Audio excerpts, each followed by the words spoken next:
reverse kit guys. Ngayon panibagong video na naman gagawin natin ngayon. Tutorial lang naman kay Hayabusa. So marami tayong ginawa nung mga nakaraang araw. So hindi tayo nag-cast kasi tayo kay Kuya Espoy. So naging successful na naman yung pagka-cast natin. So ayun, balik tayo sa paggaganto, no? Paggagawa ng mga tutorials. Namiss ko to. I think isang linggo ata tayo hindi nakagawa ng tutorial. And yun, try natin quiz or mga RG na ituro or explain yung mga skills ito ni Hayabusa, and then of course yung skill combination niya. So bilisan lang natin yung video na to kasi basic lang to. Isa to sa mga pinakamandadaling assassin na pwede ninyong gamitin. So dagdagan natin siya ng level. So explain lang natin kung paano ba nagwo-work tong kanyang skills, no. So ano yan, kaya dito na ang layla. So yung mapapansin yung first skill niya, mga shuriken yan. Okay, shuriken. So may mark yan. So mentras bumabalik, mentras mas madami yung shuriken, mentras mas burst yung damage niya, mas matagal siya mag-i-stay dito, and mas malakas yung damage niya. Makikita yung mas malakas yun.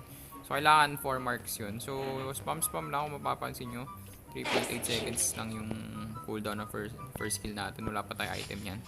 Sobrang bilis lang ng skill combination niya. So second skill niya naman is yung first skill niya. So second skill niya naman is yan, dadash ka. Ay move. Tapos pwede ka mag-quad shadow.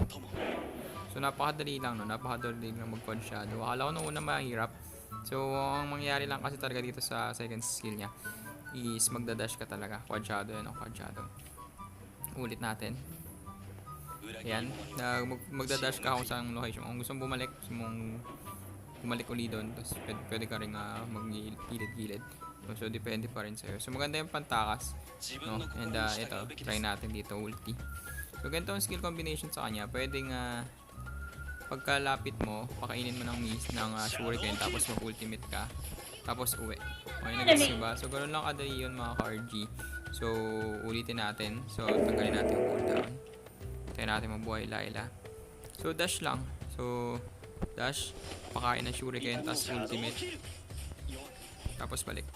Okay, so ayun lang. So ano lang sobrang tagal naman ang mag-i-stay nung niya, nung second skill niya. So sobrang bilis niyo lang din mabuburst yung kalaban niyo. So ayun, sana nagustuhan yung video. Ganun lang kadali gamitin ko si Hayabusa, no. So skill set, syempre depende na sa inyo yun, pero ito yung skill set ko, ay yung skill set tuloy, yung equipment set ko or equipment builds.